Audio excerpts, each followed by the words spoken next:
तो हेलो दोस्तों, कैसे हैं आप सभी। उम्मीद करता हूँ आप सभी मस्त होंगे। तो आज का जो हमारा टॉपिक होने वाला है वो होने वाला है रक्त यानी ब्लड पर। ठीक है, तो ये टॉपिक काफ़ी ज़्यादा इम्पोर्टेंट है और बहुत ज़्यादा महत्वपूर्ण भी है। ठीक है, तो वीडियो थोड़ी लंबी हो सकती है, इसलिए वीडियो को स्किप ना करते हुए समझें, वरना वीडियो कुछ भी समझ नहीं आएगा। ठीक है, तो बिना आपका समय गवाए हम वीडियो को स्टार्ट करते हैं। ठीक है, चलिए स्टार्ट करते हैं वीडियो को और समझते हैं क्या होता है रक्त। ठीक है, तो रक्त बेसिकली क्या होता है वो समझेंगे। ठीक है, तो रक्त में पहले हमको समझना पड़ेगा कि रक्त है क्या। ठीक है, हमें पता है रक्त क्या होता है, तो अब समझते हैं होता क्या। ठीक है, तो रक्त एक प्रकार का क्या है, कोलाइड है। आप लोगों को कोलाइड पता ही होगा, जिसको हिंदी में गाढ़ा भी कहते हैं। ठीक है, तो रक्त एक प्रकार का गाढ़ा है, एक कोलाइड है। ठीक है, और ये कौन से ऊतक का है, तो वो संयोजी ऊतक। ठीक है, संयोजी ऊतक होता है, संयोजी ऊतक। ठीक है, उसके बाद अगर इसका पीएच की बात करें कितना होता है, तो वो होता है 7.4। ठीक है, रक्त का पीएच मान कितना होता है, तो वो होता है 7.4। ठीक है, चलिए आगे बढ़ते हैं। तीसरा पॉइंट जो हमारा होने वाला है वो होने वाला है कि एक स्वस्थ मनुष्य में कितने लीटर खून होता है। ठीक है, कितने लीटर खून होता है, तो अगर हम बात करें जो एक स्वस्थ मनुष्य होता है तो उसके अंदर 5.5 लीटर खून होता है। ठीक है, कितना खून होता है, तो 5.5 लीटर लगभग उसके अंदर ब्लड होता है। ठीक है, तो अगर जो हम इसको बात करें कि अपने पूरे शरीर में कितना होगा, तो पूरे शरीर का लगभग 70% होता है। यानी हमारे शरीर में लगभग 70% तक तो हमारा ब्लड ही है। ठीक है, अब देखते हैं आगे। अगर देखा जाए चौथा पॉइंट अपना क्या है, तो वो बता रहे हैं कि महिलाओं में पुरुषों की अपेक्षा आधा लीटर खून कम होता है।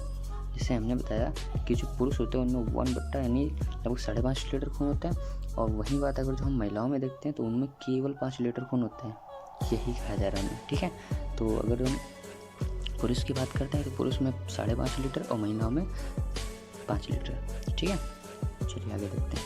अगला जो है हमारा वो है एक रक्त विभिन्न पोषक पदार्थों तथा गैसों का परिवहन करता है। रक्त का बेसिकली काम क्या होता है कि वो जो उसमें गैसें होती हैं रक्त में, और जो पदार्थ होते हैं जो शरीर के लिए बहुत ज़्यादा इम्पोर्टेंट होते हैं, वो अपने एक स्थान से दूसरे स्थान तक ले जाता है। ठीक है, आगे देखते हैं कि जो रक्त है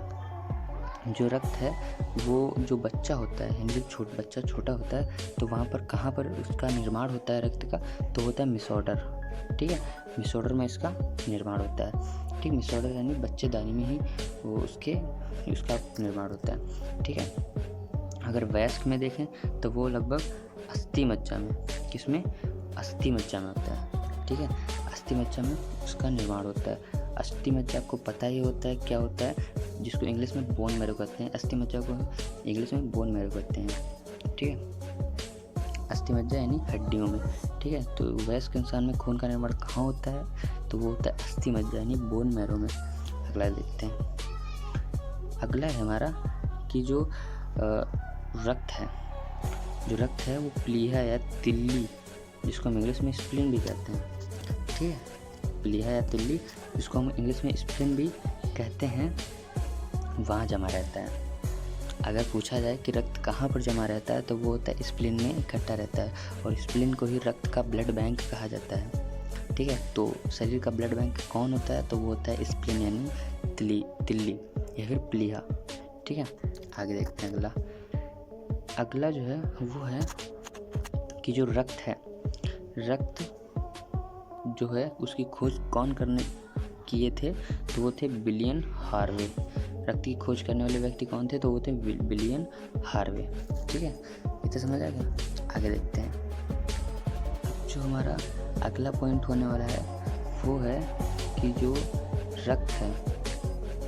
रक्त होता है वो हमारे कोलेस्ट्रॉल का सामान्य जो स्तर होता है वो होता है 80 से 200 ग्राम। ठीक है, 80 से 200 ग्राम क्या होता है, कोलेस्ट्रॉल का सामान्य जो होता है स्तर होता है, यानी इतने पर उसका वो कोलेस्ट्रॉल रहता है। ठीक है, अगला पॉइंट हम देखते हैं क्या है। अब हम आगे समझते हैं। आगे हम क्या समझना, अब हमें समझना फुल यानी पूरे तरह से रक्त के बारे में समझना है कि रक्त में क्या क्या चीज़ें और किन किन अवयव से मिलकर बना होता है। ठीक है, तो वो हम समझते हैं। तो जो रक्त है वो हमारी बेसिकली जो उसके पार्ट हैं वो 2 हैं। ठीक है, रक्त के पार्ट कितने हैं? तो 2 हैं। तो पहले के पार्ट को हम प्लाज्मा कहते हैं और दूसरे को कहते हैं रक्त कण यानी रुधिराणु। ठीक है, रक्त कण या फिर रुधिराणु। अगर हम देखें तो जो प्लाज्मा है, ठीक है, इसमें इसकी जो रक्त होता है उसमें इसकी जो परसेंटेज होती है वो होती है 55 से 60%। ठीक है, 55 से 60% इसकी जो होती है वो मात्रा होती है। ठीक है, अब अगर हम दूसरी ओर देखें तो वो है रुधिराणु। ठीक है, रुधिराणु इसमें जो रक्त में इसकी मात्रा होती है वो होती है 40 से 45%। ठीक है, अगर हम प्लाज्मा में देख रहे थे तो लगभग यह 55 से 60% था, और अगर जो हम रुधिराणु में देख रहे हैं तो वो लगभग 40 से 45% तक है। ठीक है, आगे देखते हैं। आगे जो है अगर हम देखें केवल रुधिराणु में, तो अब रुधिराणु हमको पढ़ना है। ठीक है, वो होता है रुधिराणु हमारे रक्त में लगभग 40 से 45% तक होता है। ठीक है, तो अब इसमें हम देखते हैं और क्या क्या चीज़ें होती हैं। तो अगर हम देखें रुधिराणु में तो पहले नंबर पर आरबीसी, दूसरे नंबर पर डब्ल्यूबीसी और तीसरे नंबर पर प्लेटलेट। ठीक है, पहले नंबर पर हमारी आरबीसी आती है, दूसरे नंबर पर हमारी डब्ल्यूबीसी आती है और तीसरे नंबर पर हमारी प्लेटलेट्स आती हैं। ठीक है, अब इनको हम किन किन नामों से जानते हैं वो देखते हैं। इसके बायोलॉजिकल नेम क्या है? तो जो आरबीसी का बायोलॉजिकल नेम है वो एरिथ्रोसाइट है। आरबीसी का बायोलॉजिकल नेम क्या है? तो वो है एरिथ्रोसाइट। ठीक है, और डब्ल्यूबीसी का ल्यूकोसाइट और प्लेटलेट्स का थ्रोम्बोसाइट। ठीक है, आप लोगों को ये तीनों चीज़ें याद रखनी होंगी, बहुत ज़्यादा ज़रूरी हैं। ठीक है, आगे देखते हैं। अब है हमारे पास रक्त प्लाज्मा। अब हम समझेंगे धीरे धीरे कि सब क्या होता है। ठीक है, तो हम समझते हैं पहले रक्त प्लाज्मा के बारे में। ठीक है, प्लाज्मा के बारे में हम पूरा समझना होगा। तो प्लाज्मा में पहले हम समझते हैं कि प्लाज्मा में 90% तक तो जल ही होता है। ठीक है, और 90% तक जल होता है और बचा शेष 10% वो केवल इसमें 2 प्रोटीन पाए जाते हैं। पहले प्रोटीन का नाम जो है वो होता है प्रोथ्रोम्बिन और दूसरे प्रोटीन का नाम होता है फाइब्रिनोजेन। ठीक है, यानी पहले प्रोटीन का नाम जो होता है वो होता है प्रोथ्रोम्बिन। ठीक है, तो दूसरे प्रोटीन का नाम फाइब्रिनोजेन। ये 2 प्रोटीन हमारे प्लाज्मा में पाए जाते हैं। ठीक है, ये 2 प्रोटीन बेसिकली करते हैं जो हम कहीं पर हमारे कट का निशान लग जाता है। जैसे मान लो हमारे कहीं पर ये हमारा क्या है, हाथ है। ठीक है, और हम क्या हुआ यहाँ से इतने कट गए या फिर कोई भी चीज़ लग गई। ठीक है, तो बेसिकली होगा क्या, यहाँ से जो ब्लड है वो बाहर निकलने लगेगा ऐसे ऐसे। ठीक है, ब्लड बाहर निकलेगा तो ब्लड में जो उपस्थित प्लाज्मा है वो क्या करेगा, वो अपने प्रोटीन निकाल देगा। यानी पहले प्रोटीन को प्रोथ्रोम्बिन और दूसरे प्रोटीन को फाइब्रिनोजेन, ये दोनों प्रोटीन ये भी बाहर निकलेंगे। जब रक्त ही बाहर निकलेगा तो ये भी बाहर निकलेंगे। ये जितने खंड बाहर निकलते हैं तो ये सीधा आते हैं वायु के संपर्क में।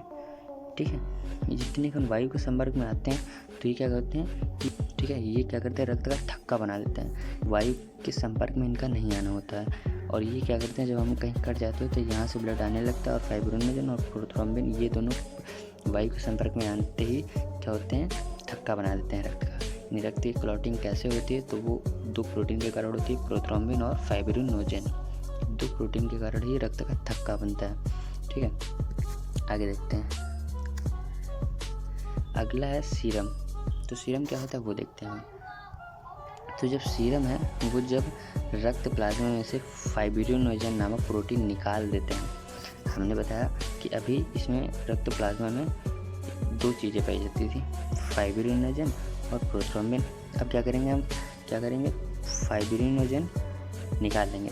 ठीक है, तो जो शेष बचा हुआ पदार्थ है, जो फिर शेष बचा हुआ प्रोटीन है वो तुम्हारा क्या निकाल लेंगे, और शेष बचा रक्त ही क्या कहलाएगा, सीरम कहलाएगा। ठीक है, तो जब हम प्लाज्मा में से फाइब्रिनोजेन नामक प्रोटीन निकाल लेते हैं तो शेष बचा रक्त हमारा सीरम कहलाता है। ठीक है, इतनी बात क्लियर है आपको? ठीक है, आगे बढ़ते हैं। तो अब हम समझते हैं अगले टॉपिक के बारे में जिसको कहते हैं रुधिकीम।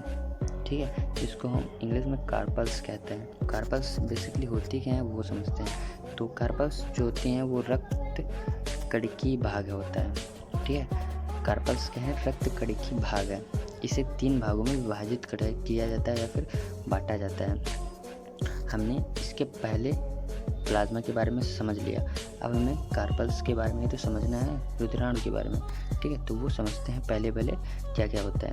हमने उसमें देखा था कार्पल्स में क्या क्या होती हैं 3 चीज़ें, जिसमें पहले था आरबीसी, दूसरी थी डब्ल्यूबीसी और तीसरी थी प्लेटलेट्स, ठीक है। वो अब हम इसे यहाँ पर अच्छे से समझेंगे फुल, ठीक है। तो पहले हमको समझना क्या है, आरबीसी को, पहले हमको समझना आरबीसी को समझना है। तो आरबीसी को देखा जाए तो आरबीसी का फुल फॉर्म होता है रेड ब्लड कार्पल्स। आरबीसी का full form red blood carpal, इसको इंग्लिश में कहते हैं लाल रक्त कणिका, इंग्लिश में क्या कहते हैं, हिंदी में लाल रक्त कणिका, ठीक है। आगे बढ़ते हैं, तो अब इसके पॉइंट हम देख लेते हैं, ठीक है। तो इसमें जो पहला पॉइंट होता है वो क्या है हमारा, इसमें पहला पॉइंट है हमारा रुधिराणु का 99% भाग आरबीसी होता है। यानी रुधिराणु में बात करा जाए तो वो 99% जो होता है वो आरबीसी ही होता है, ठीक है। और आरबीसी के बाद जो आरबीसी की कुल संख्या होती है 1 मिलियन होता है, 1 मिलियन, ठीक है। 1 मिलियन कर लीजिए यहाँ पर, ठीक है। यहाँ पर थोड़ा लिखने में गलती हो गई थी, ठीक है। तो 1 मिलियन, 1 मिलियन में 10 लाख होते हैं। तो इनकी जो आरबीसी की संख्या होती है वो लगभग 10 लाख होती है, ठीक है। कितनी होती है, 10 लाख होती है। आगे समझते हैं हम, जो आरबीसी में केंद्रक तथा लाइसोसोम नहीं पाया जाता है। आरबीसी में केंद्रक और लाइसोसोम नहीं पाया जाता है, ठीक है। अगला है आरबीसी को एरिथ्रोसाइट भी कहते हैं, ठीक है। आरबीसी को क्या कहते हैं, एरिथ्रोसाइट कहते हैं, वो मैं आपको पहले ही बता दिया था। अब जो होता है वो समझो। अब आरबीसी का जीवन काल जो होता है वो होता है 120 दिन, ठीक है। आरबीसी का जीवन काल कितने दिन होता है, 120। जब आरबीसी का जीवन काल समाप्त होने लगता है तो आरबीसी जो है स्प्लीन यानी प्लीहा में जाकर जो होती हैं मरने लगती हैं, ठीक है। प्लीहा में जाकर मर जाती हैं। तो इसी को ग्रेवयार्ड यानी कब्र या फिर कब्रिस्तान कहा जाता है। तो आरबीसी का कब्रिस्तान किसे कहा जाता है, तो वो होता है स्प्लीन, वहाँ पर जाकर आरबीसी मरने लगती हैं, ठीक है। आगे देखते हैं, अगला है हमारा आरबीसी का मुख्य कार्य जो होता है वो ऑक्सीजन तथा CO2 का परिवहन करना होता है। आरबीसी का मुख्य कार्य क्या होता है, ऑक्सीजन तथा CO2 का परिवहन करना, ठीक है। दूसरे नंबर पर आरबीसी में हीमोग्लोबिन पाया जाता है और हीमोग्लोबिन के कारण ही रक्त का कैसा होता है, लाल रंग होता है। हीमोग्लोबिन के कारण कैसा रंग का रक्त होता है, लाल रंग का होता है, ठीक है। अगला पॉइंट है हमारा, हीमोग्लोबिन में लोहा यानी आयरन पाया जाता है। अगला हीमोग्लोबिन ऑक्सीजन तथा CO2 का परिवहन करता है, ठीक है। जब भी किसी के शरीर में हीमोग्लोबिन कम हो जाता है तो उसके मांसपेशियों में दर्द होने लगती है, उसे काम करने में मन नहीं लगता, आलस हो जाता है। इसलिए जब भी ऐसा कभी होने लगे तो आप लोग प्लीज़ अपने रक्त की जांच करवा लीजिएगा, ठीक है।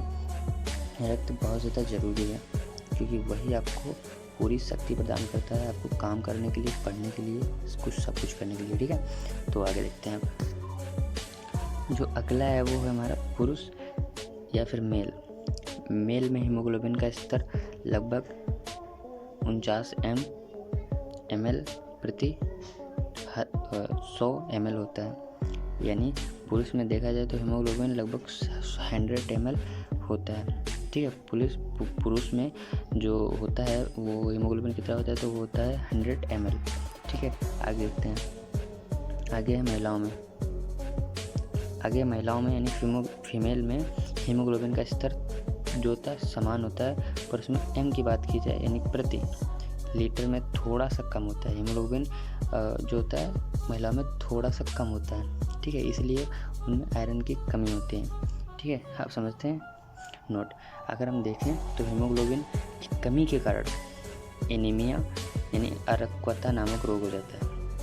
एनीमिया यानी अरक्तता नामक रोग हो जाता है। इसमें क्या होता है, जो आरबीसी की संख्या है, वो लगभग 50,000 आ जाती है, ठीक है। आरबीसी की संख्या कितनी आ जाती है, 50,000 आ जाती है। और हमारे शरीर में आरबीसी की संख्या कितनी होनी चाहिए, लगभग 10 लाख, ठीक है। यानी पूरी 10 लाख तो लगभग होनी चाहिए, ठीक है। कितनी होनी चाहिए, 10 लाख से ज़्यादा होनी चाहिए, ठीक है। आगे देखते हैं, अगला है WBC के बारे में, ठीक है। तो अब WBC के बारे में है तो वो समझ लेते हैं कि WBC में क्या होता है। तो WBC को हम लोग हिंदी में श्वेत रक्त कणिका कहते हैं। WBC को हिंदी में श्वेत रक्त कणिका कहते हैं, ठीक है। अगर हम बात करें तो इनकी संख्या जो होती है वो होती है 8,000 से 10,000 के बीच, ठीक है। 8,000 से 10,000 के बीच होती है। इनकी संख्या कितनी होती है? 8,000 से 10,000 के बीच में होती है, ठीक है। अब देखें इसमें हीमोग्लोबिन नहीं पाया जाता है और नहीं इसमें केंद्रक तो होता है पर हीमोग्लोबिन नहीं पाया जाता है, जिस कारण से इनकी संख्या, इसका रंग कैसा होता है? सफ़ेद होता है, ठीक है। इसका रंग कैसा होता है? सफ़ेद होता है। अगला है हमारा जो WBC है उसका आकार अनियमित होता है, यानी उसका कोई आकार नहीं होगा, ठीक है। WBC का कोई आकार होगा नहीं होगा, वो कैसी भी हो सकती है, ऐसी हो सकती है, ऐसी हो सकती है, ऐसी हो सकती है, कैसी भी करके हो सकती है वो, उसका कोई निश्चित आकार नहीं है, ठीक है। अगला है WBC का निर्माण अस्थि मज्जा में होता है, ठीक है। WBC का निर्माण कहाँ होता है? तो वो अस्थि मज्जा में ही होता है। अगला देखते हैं। अगला है कि जो रक्त है, जो WBC है उसका जीवन काल लगभग 4 दिन होता है। ये केवल 4 दिन के बाद ये मरने लगती हैं, ठीक है। अगला है इसमें कि जो WBC है वो उसको ल्यूकोसाइट भी कहते हैं, हम लोग को पहले ही बता दिया था। WBC को संक्रमण से बचाना होता है, ठीक है। शरीर में संक्रमण से कौन बचाता है? तो वो WBC बचाता है। अगर कोई वायरस हमारे अंदर प्रवेश करना चाहता है तो उसको पहले WBC से परमिशन लेनी पड़ेगी, वो बिना WBC के परमिशन से नहीं आ पाता है। और जब कभी WBC की संख्या कम हो जाती है तो क्या होता है? ये सभी हम पर हावी होने लगते हैं, जिस कारण से हम बीमार भी पड़ जाते हैं। आगे देखते हैं। अगला है WBC के कितने प्रकार होते हैं? तो WBC के कई प्रकार होते हैं। पहला है इस्नोफिल, दूसरा है बासोफिल, तीसरा है न्यूट्रोफिल और चौथा है मोनोफिल और जो पांचवा है वो है लिम्फोसाइट, ठीक है। ये क्या होते हैं? सब बैक्टीरिया भक्षण होते हैं। क्या होते हैं? बैक्टीरिया भक्षण होते हैं। मतलब जैसे ही हमारे शरीर में कोई बैक्टीरिया आता है तो उसे ये आने के लिए परमिशन नहीं देते हैं और आते ही उनको मारने लगते हैं, ठीक है। आगे देखते हैं। तो अगर इसे हम देखें सब में तो इसमें सबसे बड़ा जो होता है वो होता है हमारा लिम्फोसाइट, ठीक है। लिम्फोसाइट होता है, ये हरे रंग का होता है, ठीक है, और ये पूरे शरीर में होता है, ठीक है। जब लिम्फोसाइट कमज़ोर हो जाते हैं तभी जो है पोलियो रोग हो जाता है, ठीक है। जब लिम्फोसाइट कमज़ोर हो जाते हैं तभी पोलियो नामक रोग हो जाता है, ठीक है। आगे देखते हैं। जो चौथा है मोनोसाइट, ठीक है। मोनोसाइट क्या होता है? ये एंटीबॉडी का निर्माण करता है। हमारा शरीर जो है एंटीबॉडी बहुत है, अगर हमें कोई बीमारी से लड़ना है तो हमारे अंदर एंटीबॉडी होनी चाहिए, वरना हम किसी बीमारी से लड़ ही नहीं पाएंगे, ठीक है। तो एंटीबॉडी का होना हमारे शरीर में बहुत ज़्यादा ज़रूरी है और यही एंटीबॉडी का निर्माण करता है, ठीक है। अगला है लिम्फोसाइट। लिम्फोसाइट भी एंटीबॉडी का निर्माण करता है, ठीक है, जो हमारे शरीर में प्रतिरक्षा कहलाते हैं, यानी हमारे शरीर में जो है बीमारियों को बचाने का काम करते हैं, ठीक है। अगला देखते हैं। तो लिम्फो जो साइट है उसमें T cell and B cell पाई जाती हैं, ठीक है, जो बीमारियों से मुख्य रूप से रक्षा करते हैं, ठीक है। हमारे शरीर में 2 सेल पाई जाती हैं, जिसमें पहला है T सेल और दूसरा है B सेल, ठीक है। ये 2 सेल हमारे शरीर में ब्लड में पाई जाती हैं, ठीक है। अगला देखते हैं क्या है। अगला है हमारे प्लेटलेट्स के बारे में, ठीक है। प्लेटलेट्स को हिंदी में विस्माणु कहते हैं। क्या कहते हैं? विस्माणु, ठीक है, विस्माणु कहते हैं, ठीक है। बिम्बाणु कहते हैं, बिम्बाणु या विस्माणु कुछ भी इसको कह सकते हैं, ठीक है। आगे देखते हैं। इसे थ्रोम्बोसाइट भी कहते हैं, इसको क्या कहते हैं? थ्रोम्बोसाइट भी कहते हैं, ठीक है। अब देखते हैं इसमें। यह रक्त को थक्का बनाने में मदद करता है। यह किस में मदद करता है? थक्का बनाने में, ठीक है, अर्थात यह रंगहीन होता है, ठीक है, और रक्त को रोकता भी यही है, ठीक है। इसका जीवन काल की बात करें तो लगभग 4 से 5 दिन की होता है, ठीक है। अगर हम देखें प्लेटलेट्स का जीवन काल तो होता है 4 से 5 दिन लगभग, ठीक है। और इनकी संख्या देखें तो होता है 2 से 3 लाख, ठीक है। इनकी संख्या कितनी होती है? 2 से 3 लाख होती है। अब यहाँ पर देखो नोट, यहाँ पर आप गौर कर ध्यान दीजिए क्या है। तो यहाँ पर लिखा है डेंगू बीमारी में इसकी संख्या 50,000 से भी कम हो जाती है। डेंगू नामक जो रोग होता है वो हमारे सीधा प्लेटलेट्स को ही प्रभावित करता है। हम आगे बीमारियों के बारे में पढ़ेंगे, पर इतना तो हमें पता ही चल जाए कि डेंगू एक्चुअल में है क्या। डेंगू जो होता है मच्छरों से फैलने वाला एक रोग है, ठीक है, जो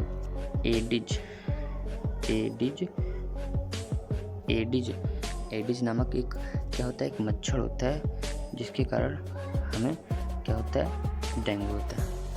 ठीक है, एडिज नामक हमारे एक मच्छर होता है जिसके कारण से क्या होता है, डेंगू हो जाता है। ठीक है, यह एडिज मच्छर क्या होता है, मादा मच्छर होता है। नर मच्छर हमें नहीं काटते हैं, केवल मादा मच्छर काटते हैं। ठीक है, और किस लिए काटते हैं, ताकि उनके बच्चे का अंदर विकास हो सके। ठीक है, आगे देखते हैं हम। ठीक है, जब वह एडिज मच्छर हमारे शरीर की किसी भी अंग पर बैठता है और काटने के लिए तैयार होता है, तो इसके ऊपर जो होते हैं कुछ बैक्टीरिया बैठे होते हैं अलग अलग प्रकार के, तो वही हमारे ब्लड में चले जाते हैं, जिस कारण से हमें कोई भी रोग हो सकता है मच्छर से रिलेटेड। ठीक है, तो हम मच्छर की बाद में बीमारियाँ समझेंगे, पर अभी हमें थोड़ा समझना था, इसलिए हमने आपको थोड़ा सा बता दिया है। ठीक है, आगे देखते हैं। अब हम समझते हैं रक्त के कार्य। हमने रक्त को समझ ही लिया है कि रक्त में क्या क्या होते हैं, ठीक है, और क्या क्या अवयव से मिलकर बना होता है, उन अवयव में क्या क्या होता है, कैसे क्या होता है और क्या काम करते हैं, हमने सारी डिटेल्स समझ ली। अब हमारी बारी है कि रक्त को समझें कि रक्त कार्य क्या करता है। ठीक है, तो वही हम समझेंगे। तो रक्त का कार्य जो होता है वो पचे भोजन का परिवहन करना होता है, यानी जब हमारा भोजन से हम पोषक तत्व निकाल लिए जाते हैं तो वो रक्त को प्रदान किए जाते हैं, और रक्त क्या करता है, उसको सभी अंग तक पहुंचाता है ताकि उनकी कमी को पूरा किया जा सके। ठीक है, तो अगला देखते हैं हम। तो जो रक्त है वो हार्मोन, ठीक है, रक्त हार्मोन CO2 तथा O2 का परिवहन करता है। रक्त क्या करता है, CO2 तथा O2 का परिवहन करता है। फिर दूसरे नंबर पर रक्त उत्सर्जित पदार्थों का निष्कासन करता है, यानी जो हमारे शरीर में खराब पदार्थ होते हैं उनको बाहर ही रक्त ही निकालता है। ठीक है, अगला है रक्त तापमान को नियंत्रित करता है। रक्त क्या करता है, तापमान को नियंत्रित करता है। ठीक है, यही कारण है कि जब मलेरिया नामक बुखार आता है, ठीक है, मलेरिया नामक बुखार आता है तो हमारे स्प्लीन को पूरी तरह से प्रभावित कर देता है, जिस कारण से हमारे शरीर का तापमान भी गिर जाता है, जिस कारण से हमें जो है झाड़ा लगने लगता है, फिर ठंडी लगने लगती है। ठीक है, तो उसमें बहुत तेज बुखार आता है मलेरिया नामक रोग में। ठीक है, अभी आपको हम इतना ही बता सकते हैं कि यह रोग एनाफिलीज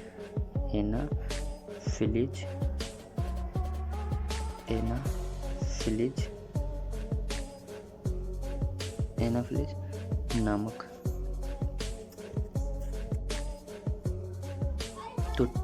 तो ठीक है, अभी हम आपको केवल इतना ही बता सकते हैं कि मलेरिया नामक रोग एनाफिलीज नामक मच्छरों से होता है।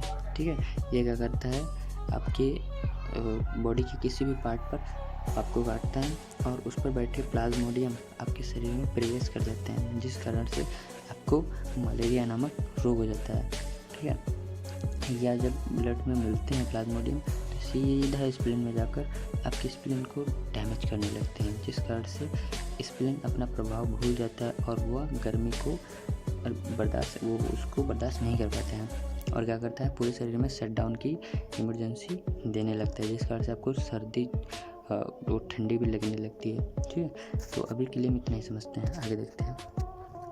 अभी यहाँ पर हम समझेंगे कि रक्त का थक्का किस किस प्रकार से होता है, यहाँ पर हम आराम से समझ लेंगे। ठीक है, देखिए समझिए। तो पहले नंबर पर हमें क्या करना है, वो करना है कि थ्रोम्बोसाइट, जब हम थ्रोम्बोसाइट को वायु के संपर्क में लाते हैं तो वो बन जाता है थ्रोम्बोप्लास्टिन।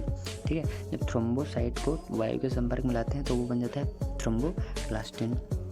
ठीक है, अब यह थ्रोम्बोप्लास्टिन जो है कैल्शियम और प्रोथ्रोम्बिन से क्रिया करके थ्रोम्बिन बना देता है। ठीक है, यानी थ्रोम्बोप्लास्टिन कैल्शियम प्लस प्रोथ्रोम्बिन से क्रिया करके थ्रोम्बिन बना देता है। अगला जो तीसरा है वो जो थ्रोम्बिन है वो फाइब्रिनोजन से क्रिया करके फाइब्रिन बना देता है। ठीक है, और फाइब्रिन क्या करता है, फाइब्रिन और आरबीसी जब अभिक्रिया करते हैं तो रक्त का थक्का बना देते हैं। ठीक है, उम्मीद करता हूँ यहाँ तक आपको कोई भी डाउट नहीं होगा। ठीक है, आगे बढ़ते हैं। तो रक्त का थक्का अनिवार्य पदार्थ कि रक्त में थक्का कैसे बन सकता है, कैसे नहीं बनेगा। ठीक है, वो देखते हैं अब हम। तो रक्त में थक्का बनाने के लिए अनिवार्य पदार्थ पहला मानव परिवेश होनी चाहिए विटामिन। ठीक है, फिर दूसरा होना चाहिए रुद्राणु, तीसरी होनी चाहिए धातु या तत्व, और फिर चौथा होना चाहिए प्रोटीन। ठीक है, ये 4 चीज़ें हमारे पास अनिवार्य होनी चाहिए, तभी रक्त का थक्का बन पाएगा, अन्यथा नहीं बनेगा। ठीक है, प्रोटीन में अगर हम बात करें विटामिन में, तो विटामिन में पहले हमें विटामिन के की ज़रूरत पड़ेगी। ठीक है, पहले हमें विटामिन के की ज़रूरत पड़ेगी, उसके बाद विटामिन रुद्राणु जिसमें हम थ्रोम्बोसाइट की ज़रूरत पड़ेगी। ठीक है, यानी प्लेटलेट्स की ज़रूरत पड़ेगी। फिर अगर जो धातु की बात करें तो हमें कैल्शियम की ज़रूरत पड़ेगी, और अगर प्रोटीन की बात करें तो फाइब्रिनोजन तथा प्रोथ्रोम्बिन। 2 प्रोटीन के कारण हमारा जो है, इन सभी के कारण जो हमारा रक्त का थक्का बनता है। ठीक है, आगे समझते हैं। अब यहाँ पर हमें समझना होगा कि जब हमारा रक्त का थक्का बन जाता है तो अब हमें क्या करना है। यहाँ पर आपको बहुत ज़्यादा इंपॉर्टेंट चीज़ है जो ध्यान में रखनी होगी। तो जो ध्यान में रखनी है वो क्या रखनी है, समझिए। हेमरेज यानी नसों का फटना। ठीक है, हेमरेज के कारण विटामिन के होता है।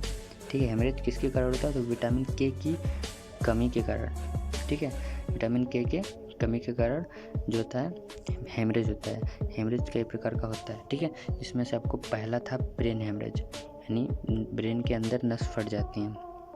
ठीक है, आगे देखते हैं।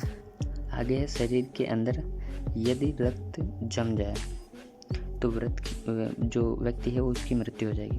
अगर शरीर के अंदर जम जाएगा रक्त, तो व्यक्ति की जो है मृत्यु होना तय है, उसको कोई नहीं बचा सकता। उसके बाद है जो रक्त होता है उसके अंदर हेपरिन नामक प्रोटीन पाया जाता है। ठीक है, हेपरिन नामक प्रोटीन पाया जाता है। क्या पाया जाता है, हेपरिन नामक प्रोटीन किस में पाया जाता है, रक्त में पाया जाता है। ठीक है, जो शरीर के अंदर रक्त को जमने से रोकता है। ठीक है, जो है इसको अंदर जमने से रोकता है। कौन रोकता है, तो वो हेपरिन नामक प्रोटीन इसको रोकता है। ठीक है, अतः हेपरिन को या फिर कोगुलेंट कहते हैं, एंटी कोगुलेंट कहते हैं। यानी यही जो है हमारे शरीर में अंदर खून को यानी रक्त को जमने नहीं देता है। ठीक है, अगला देखते हैं। अगला वो है हेपरिन वायु के संपर्क के में आते ही क्या करता है, निष्क्रिय हो जाता है। जब भी हेपरिन वायु के संपर्क में आता है तो वह निष्क्रिय हो जाता है, यानी अपनी शक्ति को भूल जाता है। ठीक है, ताकि खून का थक्का बन सके। जब हेपरिन खून जो है बाहर आता है वायु के संपर्क में, तो अपनी वो होता है शक्ति भूल जाता है, जिस कारण से रक्त का थक्का बन जाता है। ठीक है, इसमें यही था। ठीक है, आगे देखते हैं।